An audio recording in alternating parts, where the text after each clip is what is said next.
Hello, it's Dr. Trudy once again, and this is Dr. Trudy of Open Clinic with Dr. Trudy in YouTube. So I just wanted to share one of few quick notes on fibroids and the impact of fibroid on your fertility and also the impact of fibroid on the outcome of your pregnancy.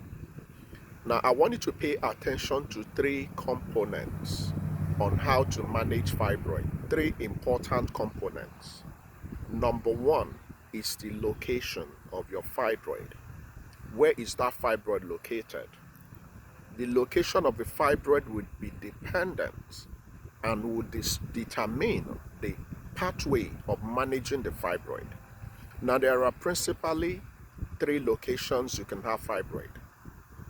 Your fibroid can be inside the womb or outside the womb or within the cavity. So there are principally three types of fibroid, three types of major fibroid. We have the intramural fibroid right inside the cavity. Then we also have the submucosal fibroid just at the lining of the cavity. And we have the subserosal fibroid. Subserosal fibroid is actually outside the womb. Now, two types of fibroids are found inside the womb. That's the intramural and the submucosal. So, regarding your fertility, of the three types, the two types that can affect the ability of you to become pregnant and have good outcome are the ones inside the womb. Now, the one outside the womb can also impact the outcome of your pregnancy depending on the size. So number one thing to deal with in fibroid is what? The location. Now, number two thing, the size. The bigger the fibroid, the more problematic. So if your fibroid is appreciably big, the possibility is going to occupy space is high. The possibility is going to cause damage is high. In some situations, some people might have their womb completely damaged by fibroid. Some people might have their tubes completely blocked by fibroid, depending on the size. So the size of the fibroid is very important.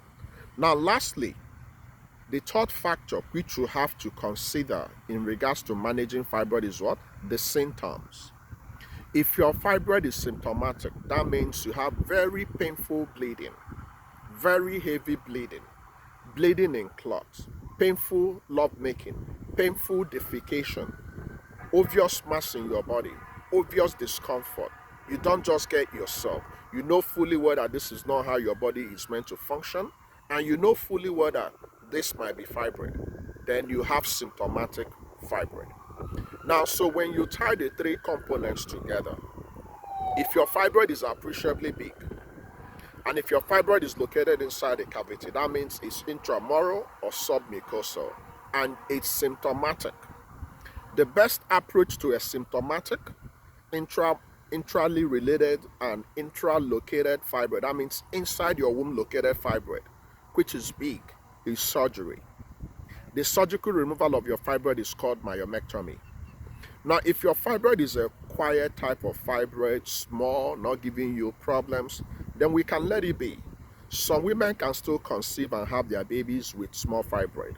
But the problem is, when your fibroid is big, we want to remove it. Now, in some situations, because your fibroid can receive blood supply and respond to the reproductive hormones, some fibroids over time will grow big. So those tiny fibroids that might be 2 cm over time might grow big. So you might decide to become pregnant with your fibroid, and during your pregnancy, because your pregnancy will receive hormones, your fibroid will become big. Now, in the event pregnancy is confirmed, there is nobody that will go into that womb to remove any fibroid. So all fibroid surgeries must be done before you become pregnant. Now, the pain from fibroid and pregnancy coexisting together is unbelievable. In some situations, some women might be unlucky. The fibroid would have damaged your whole womb to the extent that we need to remove your womb through the process of hysterectomy. So please, if you're planning to start your family, if you're planning to become pregnant, please meet an experienced gynecologist. And if you need to remove your fibroid, you are better off removing it before you become pregnant. Okay? Thank you so much. Please remember, we show up every Tuesdays and Saturdays. Tuesday, YouTube clinic, it's 7 p.m. Eastern Time. Saturdays is 12 p.m. Eastern Time US. So make our time. Go to the YouTube, watch other important videos, subscribe, and click on the notification. Once again, it's Dr. Trudy Ufondu of Open Clinic in YouTube. Thank you and have a great day. Bye-bye for now.